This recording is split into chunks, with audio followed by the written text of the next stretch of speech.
आप सभी का स्वागत है आपके अपने channel chalk and duster academy पे। उम्मीद करते हैं आप अपने घरों में सुरक्षित होंगे, सेफ़ होंगे। और जैसे कि आपको मालूम है कि इसी सप्ताह से यानी कि अप्रैल के पहले सप्ताह से ख़ास तौर से यूजी सिलेबस के एतबार से देखा जाए तो CUET के जो फॉर्म हैं वो आने वाले हैं 1 अप्रैल 2022 से। आपके जो फॉर्म हैं वो ऑनलाइन अवेलेबल हो जाएंगे। उन फॉर्म को फिल करने के लिए आपको क्या क्या डॉक्यूमेंट्स की ज़रूरत पड़ेगी उसके रिगार्डिंग मैं आज आपके सामने वीडियो लेके हाजिर हुआ हूँ कि आपको किन किन डॉक्यूमेंट्स की ज़रूरत पड़ेगी CUET के फॉर्म को फिलअप करने के लिए, जो 1 अप्रैल 2022 से शुरू होने वाला है। ठीक है, तो चलिए आज की वीडियो में हम लोग इसी बारे में बात करेंगे।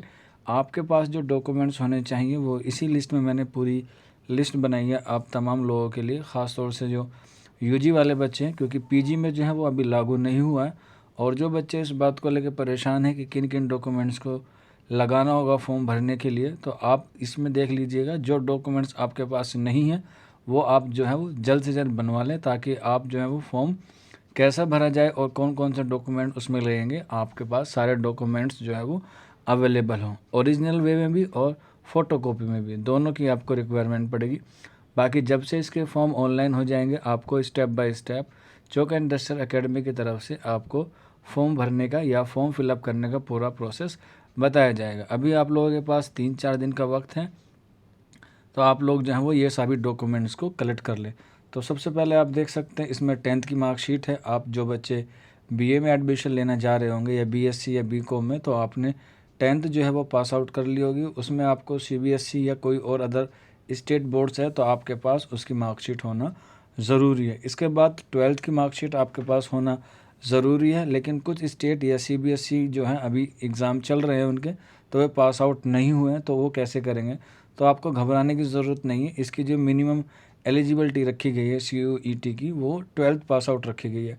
आप 12th पास आउट होंगे तो आप फॉर्म भर सकते हैं। लेकिन जिन बच्चों के अभी एग्ज़ाम नहीं हुए हैं या एग्ज़ाम चल रहे हैं, वो लोग अपीयर फिल करके अपने डॉक्यूमेंट्स को जो है वो अप्लाई कर सकते हैं। यानी कि आप अपीयर वाला ऑप्शन चूज़ करके अपने फॉर्म को फिलअप कर सकते हैं। आपका नंबर जब आ जाएगा CUET में, यानी कि आपका एंट्रेंस एग्ज़ाम क्वालिफाई हो जाएगा, आपको यूनिवर्सिटी बुलाया जाएगा, तब आप जो है अपनी ओरिजिनल मार्कशीट को सबमिट कर सकते हैं। मान लीजिए कि तब तक भी नहीं आती है अगर बाई चांस, तो घबराइए मत, नेट से कॉपी निकलवाइएगा और उसे या तो डिजी लॉकर से वेरीफाई करा लीजिएगा, या फिर आप लोग अपने कॉलेज में जाके स्टैंप लगा के भी उससे आप अपना एडमिशन प्रोसेस कंप्लीट कर सकते हैं। ये 2 बात हो गई। तीसरा पॉइंट है आपके पास आधार कार्ड, यानी कि आपकी कोई आइडेंटिटी होनी चाहिए जो आपको प्रूव करती हो कि ये आप ही हैं। अब जो बच्चे 12th में होंगे, जाहिर सी बात है उनकी जो एज होगी वो लगभग 18 से ऊपर या नीचे ही होगी। कोई बच्चा ऐसा होता है जिसकी 18 कंप्लीट नहीं हुई होती है, तो उनके पास वोटर आईडी या पैन कार्ड नहीं होगा। तो उन बच्चों के लिए आधार कार्ड ज़रूरी है जिनकी अभी 18 से एज कम है। या फिर आप जो बैंक की पासबुक होती है उसे भी आप एज आइडेंटिटी के तौर पे इस्तेमाल कर सकते हैं। कॉलेज का आई कार्ड आपका वैलिड नहीं होगा, ये आधार कार्ड होना ज़रूरी है। हालांकि आपके पास जितने बच्चे वीडियो देख रहे होंगे आधार कार्ड होगा तो आप उससे काम चला सकते हैं। उसके बाद आपका पासपोर्ट साइज़ का फ़ोटो होना चाहिए, करंटली 6 महीने पुराना नहीं होना चाहिए। पासपोर्ट साइज़ जो फ़ोटो होगा वो करंट में ही होना चाहिए। नेक्स्ट आप देख लीजिए आपके स्टूडेंट साइन होने चाहिए, क्योंकि आपको स्कैन करके अपने साइन को अपलोड करना होगा। इसके बाद आप देख सकते हैं नेक्स्ट पॉइंट है ईमेल एड्रेस। आपके पास खुद का अपना एक ईमेल एड्रेस होना चाहिए। अगर किसी के पास नहीं है तो आप अपना ईमेल आईडी अकाउंट खुद बना सकते हैं, या फिर आप अपने साइबर कैफ़े से जाके बनवा सकते हैं। क्योंकि बहुत से बच्चे ऐसे देहात से आते हैं जिनके पास डिजिटल डिवाइस नहीं होता, यानी कि मोबाइल वगैरह लैपटॉप वगैरह नहीं होता, तो आप अपने साइबर कैफ़े के पास जाइए और वो आपकी ईमेल आईडी बना देगा, जो बहुत ही ज़रूरी है। क्योंकि इसी ईमेल आईडी पर आपका OTP आएगा, जिसे वन टाइम पासवर्ड कहते हैं, और इसी पर आपका रजिस्ट्रेशन नंबर आएगा। और सारी जो एडमिशन प्रक्रिया की इन्फॉर्मेशन होगी एडमिशन के बाद या एडमिशन से रिगार्डिंग कि आपका एडमिट कार्ड आ गया है, आपका एग्ज़ाम सेंटर यहाँ पर है, तो सारी चीज़ें आपकी ईमेल पे रहेंगी। तो इसलिए आप लोगों से रिक्वेस्ट है कि आप अपनी एक पर्सनल ईमेल बना लें और अच्छी सी बना लें। इसके बाद आप देख सकते हैं नेक्स्ट पॉइंट है आपका स्टूडेंट मोबाइल नंबर।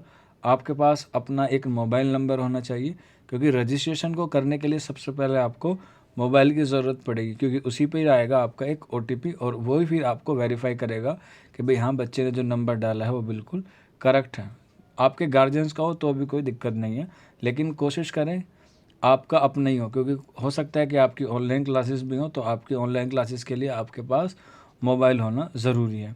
इसके अलावा नेक्स्ट पॉइंट देख लीजिए, गार्जियंस नंबर होना चाहिए या अल्टरनेटिव नंबर होना चाहिए, जो इमरजेंसी में CUET वाले या कह सकते हैं आपके जो यूनिवर्सिटी वाले होते हैं, अगर आपको बाई चांस आपका मोबाइल बंद आ जाता है या किसी वजह से आप नेटवर्क में बाहर चले जाते हैं, तो वो आपके अल्टरनेटिव नंबर पे आपको इन्फॉर्मेशन प्रोवाइड करा दे।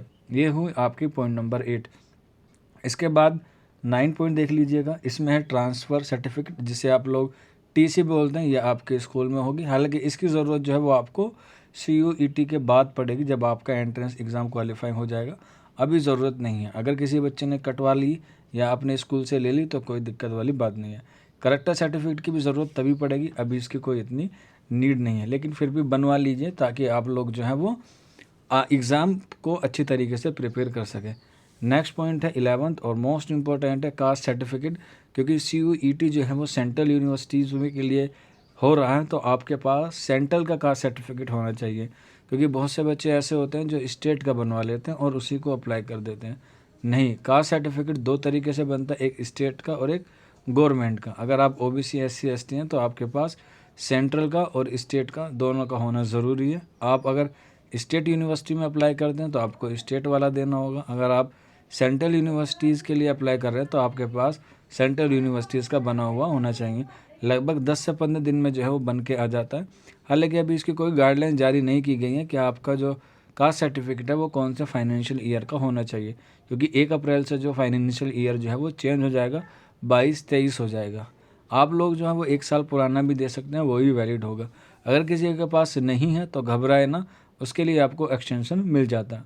इसके अलावा इनकम सर्टिफिकेट होना चाहिए। अगर कोई बच्चा यूनिवर्सिटी की तरफ से या गवर्नमेंट की तरफ से स्कॉलरशिप लेना चाहता है तो आपके पास इनकम सर्टिफिकेट होना चाहिए और लेटेस्ट 1 साल से पुराना नहीं होना चाहिए। 1 साल से पुराना अगर होगा तो वो वैलिड नहीं माना जाएगा। कम से कम 1 साल का आपका पुराना चल सकता है, इससे ज़्यादा का पुराना नहीं चलेगा। इसके अलावा डोमिसाइल सर्टिफिकेट है, जिसे आप सामान्य निवास प्रमाण पत्र कहते हैं। इसकी ज़रूरत भी बाद में पड़ेगी, अभी इसकी नीड नहीं होगी, क्योंकि कोई बच्चा दूर से आता है तो उसके लिए हॉस्टल फैसिलिटीज़ के लिए यूनिवर्सिटी हॉस्टल अलॉट करती है, तो यहाँ पे आपको इसकी डॉक्यूमेंट की ज़रूरत पड़ेगी, डोमिसाइल सर्टिफिकेट की। वाटर बिल और इलेक्ट्रिसिटी बिल, इसकी भी ज़रूरत आपको हॉस्टल के लिए मिलेगी। तो ये सारी चीज़ें थी जो आपको आज मुझे बतानी थी CUET के ताल्लुक से। उम्मीद है आपको सारी चीज़ें समझ में आ गई होंगी। फिर भी अगर कोई डाउट रह जाता है या कोई क्वेरी है तो आप नीचे कमेंट बॉक्स में हमसे पूछ सकते हैं, या फिर आप हमारे पर्सनल नंबर 9045220432 पे भी हमसे कांटेक्ट कर सकते हैं, या फिर आप हमें लोग इंस्टाग्राम पे DM भी कर सकते हैं, जिसका लिंक आपको नीचे डिस्क्रिप्शन में मिल जाएगा। अगर किसी बच्चे को इसकी PDF चाहिए तो वो हमारे टेलीग्राम ग्रुप से ले सकता है, उसका लिंक भी आपको नीचे डिस्क्रिप्शन में मिल जाएगा। तो मिलते हैं आप लोगों से जल्दी नेक्स्ट वीडियो में। शुक्रिया।